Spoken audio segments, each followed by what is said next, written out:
That's my news wrap.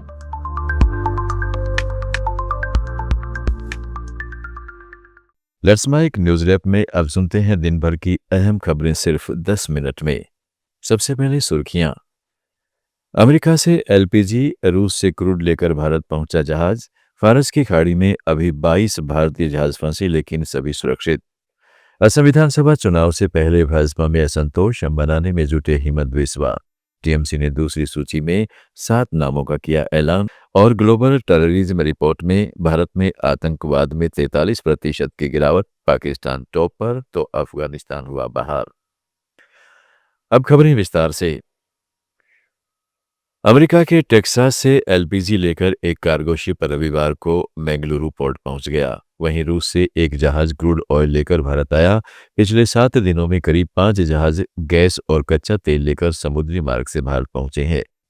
18 मार्च को crude oil tanker जग लाडले गुजरात के अडानी पोर्ट पर उतरा था। इसके अलावा एलपीजी कैरियर से एमटी शिवालिक और एमटी नंदा देवी 16 और 17 मार्च को लगभग 92,712 टन गैस लेकर भारत पहुंचे। ये सभी जहाज हॉर्मुज स्ट्रेट से होकर गुजरे। फारस की खाड़ी में अभी करीब 22 भारतीय जहाज फंसे हुए हैं लेकिन सभी सुरक्षित हैं। अब बात करें देश की राजनीति की, तो असम विधानसभा चुनाव के लिए तृणमूल कांग्रेस ने अपनी दूसरी सूची जारी कर दी है जिसमें 7 उम्मीदवारों के नाम शामिल हैं। पार्टी ने कांग्रेस के पूर्व विधायक शेरमन अली अहमद को मंडिया सीट से टिकट दिया है, जबकि बड़ा फैसला लेते हुए प्रदेश वरिष्ठ उपाध्यक्ष डोलू अहमद का टिकट वापस ले लिया गया है। अब तक टीएमसी 17 सीटों पर उम्मीदवार घोषित कर चुकी है। वहीं कर्नाटक में होने वाले विधानसभा उपचुनाव के लिए कांग्रेस ने भी 2 उम्मीदवारों के नाम घोषित किए हैं। बागलकोट से उमेश मेठी और दावणगेरे दक्षिण से समर्थ मल्लिकार्जुन को टिकट दिया गया है। दूसरी तरफ असम विधानसभा चुनाव से पहले बीजेपी के भीतर असंतोष की खबरें सामने आ रही हैं। पार्टी टिकट से वंचित कई मौजूदा विधायक और दावेदार नाराज हैं और निर्दलीय चुनाव लड़ने की चेतावनी दे रहे हैं। हालात को संभालने के लिए मुख्यमंत्री हेमंत बिस्वा शर्मा और प्रदेश अध्यक्ष दिलीप सैकिया खुद आगे आए हैं। नाराजगी की बड़ी वजह हाल ही में कांग्रेस से आए नेताओं को टिकट देना बताया जा रहा है। प्रद्युत बोरदोलाई को दिसपुर और भूपेन बोरा को बहीपुरिया सीट से टिकट मिलने पर पुराने दावेदारों में नाराजगी बढ़ गई है। इस बीच सीएम शर्मा ने बड़ा दावा करते हुए कहा है कि बीजेपी 160 सीटें जीतने की क्षमता रखती है। उन्होंने कार्यकर्ताओं से अपील की है कि टिकट कटने को निराशा की तरह नहीं बल्कि नए मौके के रूप में देखें।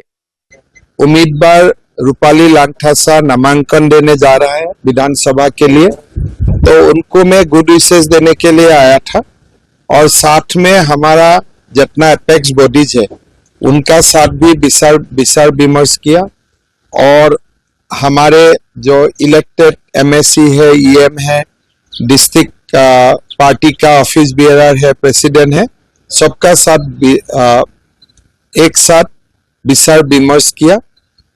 हमारा यही रिक्वेस्ट है पूरा डिमा हसाओ वासियों को कि आज जदयू के वरिष्ठ नेता रहे केसी त्यागी ने अब नई सियासी पारी की शुरुआत कर दी है। आज उन्होंने राष्ट्रीय लोक दल यानी आरएलडी की सदस्यता ले ली। दिल्ली के मावलंकर हॉल में आयोजित किसान समृद्धि गोष्ठी के दौरान ये अहम घटनाक्रम सामने आया, जहां वेस्ट यूपी के कई दिग्गज नेता मौजूद थे। कार्यक्रम में केंद्रीय राज्य मंत्री जयंत चौधरी भी मौजूद थे। इसे पश्चिमी उत्तर प्रदेश की राजनीति में नए समीकरण और बड़े बदलाव के संकेत के तौर पर देखा जा रहा है। जीवन ही लोक दल से शुरू किया था और ये उसी का स्वरूप है, कोई नया नहीं। अब आरएलडी में आपकी भूमिका क्या होने जा रही है? जो चौधरी चरण सिंह का जो बचा हुआ सपना है उसको पूरा करने में हम मदद करेंगे। क्या सर आने वाले चुनाव में आप चुनाव भी लड़ने वाले हैं? नहीं, मैं लोकसभा राज्यसभा दोनों का सदस्य रह चुका हूँ। सर क्या कुछ वजह रही जेपी स्कूल की आरएलडी आने की? कोई नहीं, जेडीयू में और आरएलडी में कोई फर्क नहीं है। एक दिन ऐसा भी था कि नीतीश कुमार और चौधरी अजीत सिंह जी दोनों मिलकर एक पार्टी बनाने वाले, कोई फर्क नहीं। पंजाब में वेयर हाउस के डिस्ट्रिक्ट मैनेजर गगनदीप रंधावा के सुसाइड मामले में राजनीति में तूफान मचा दिया है।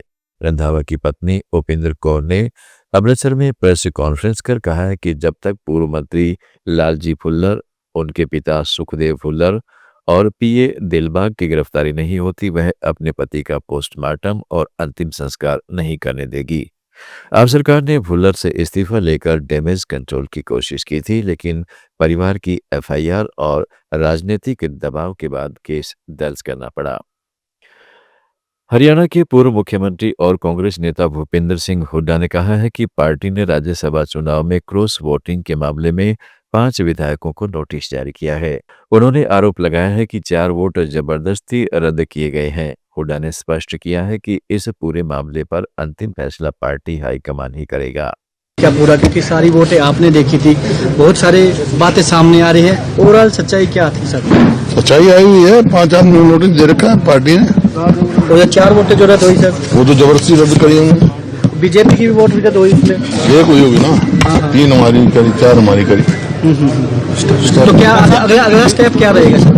पार्टी फैसला करेगी। शिवसेना यूबीटी सांसद संजय राउत ने प्रधानमंत्री नरेंद्र मोदी पर टिप्पणी की है। दिल्ली में प्रेस कॉन्फ्रेंस के दौरान राउत ने कहा है कि पीएम मोदी अब देश का नेतृत्व करने में सक्षम नहीं है और रुपया लगातार गिरता जा रहा है। राउत ने आरोप लगाया है कि प्रधानमंत्री अभी भी चुनावी प्रचार में व्यस्त हैं और उन्हें देश की आर्थिक स्थिति की कोई चिंता नहीं है। अब की बार 100 के पार रुपया, और मोदी जी कहाँ है हमारे? मोदी जी पश्चिम बंगाल में राष्ट्रपति शासन की तैयारी कर रहे हैं ममता जी को हराने के लिए। मोदी जी और शाह जी पश्चिम बंगाल में एक खेला करने जा रहे हैं और यहां रुपया गिर रहा है। 100 रुपीज डॉलर, ₹1 अब $100 पार हो गया है। और हमारे देश की अर्थव्यवस्था के जो सूत्रधार है, जो नेता है, उस बारे में कोई बात करने को तैयार नहीं है। उत्तर प्रदेश में कैबिनेट विस्तार की अटकलों के बीच सपा प्रमुख अखिलेश यादव ने कहा कि असली विस्तार सरकार और विकास का 2027 में होगा। अभी का विस्तार सिर्फ रूठों को मनाने के लिए है। जब बजट लगभग खर्च हो चुका है तब मंत्री बनाए जा रहे हैं। इसके साथ ही उन्होंने लखनऊ में बने ग्रीन कॉरिडोर को लेकर भी सवाल उठाए। उनका कहना है कि रक्षा मंत्री राजनाथ सिंह ने शहर के लिए ग्रीन कॉरिडोर बनाने की कोशिश की होगी, लेकिन मौजूदा सरकार ने इसे ग्रीन नहीं बर्बाद कॉरिडोर बना दिया। सरकार का और विकास का होगा 2027 में। ये तो रूठेयों को मनाने वाला है, और जब बजट पूरा खर्च हो गया है तब मंत्री बनेंगे। और आपको सुनने में आ गया होगा कि कई विभागों का बहुत जल्दी बजट स्वीकृत हो रहा है। और एक विभाग पे तो हमारे एक पत्रकार साथी ने यही सवाल भी किया था कि 1000 करोड़ के टेंडर, पता नहीं कौन सा तरीका अपनाया है, और स्वीकृत कर करके और दे भी दिया है। उसमें सिमई मिली, गुजिया मिली, ये नहीं पता कौन सी मिठाई चली है। लद्दाख के सामाजिक कार्यकर्ता और इंजीनियर सोनम वांगचुक रविवार को 6 महीने बाद लेह लौटे। वांगचुक पर 14 मार्च को नेशनल सिक्योरिटी एक्ट हटाया गया था, जिसके बाद उन्हें जोधपुर जेल से रिहा किया गया। लेह में उनके स्वागत के लिए सैकड़ों समर्थक पहुंचे। वांगचुक ने कहा है कि जिस मकसद के लिए हम काम कर रहे हैं उसके लिए नया सूरज उगेगा। उन्होंने जेल में बिताए समय को आत्ममंथन का अवसर बताया और अपने संघर्ष में साथ देने वाले सभी लोगों का धन्यवाद किया। सिविल एविएशन मंत्रालय ने घरेलू फ्लाइट्स के किराए पर लगी रोक हटा दी है। अब एयरलाइन कंपनियां सीटों की मांग के अनुसार फ्लाइट किराया तय कर सकेंगी। यह आदेश कल से लागू होगा। मंत्रालय ने कहा है कि एयरलाइंस को किराए में अनुशासन बनाए रखना होगा और यात्रियों के हितों का ध्यान रखना होगा। पिछले साल इंडिगो की फ्लाइट्स में स्टाफ की कमी और कैंसिलेशन के कारण अन्य एयरलाइंस ने टिकट की कीमतें 50,000 रुपये तक बढ़ा दी थीं। Civil aviation minister Ram Mohan Naidu ने कहा है कि युद्ध की स्थिति का असर एविएशन सेक्टर पर हो सकता है, लेकिन किराए की बढ़ोतरी का बोझ यात्रियों पर नहीं पड़ेगा और मंत्रालय रियल टाइम में कीमतों पर नजर रखेगा। ईरान इजराइल अमेरिका युद्ध का आज 23वां दिन है। दोनों ओर से लगातार हमले और जवाबी कार्रवाई की जा रही है। ईरान ने आज सुबह से इजराइल पर 4 बैलिस्टिक मिसाइलें दागी, जिसमें 300 से ज्यादा लोग घायल हुए, जिनमें बच्चे भी शामिल हैं। इससे पहले शनिवार रात ईरान ने डिमोना और अराद शहरों पर हमला किया था। यहां इजराइल का बड़ा न्यूक्लियर प्लांट है। न्यूज़ रैप में आज इतना ही। जुड़े रहिएगा लेट्स माइक के साथ।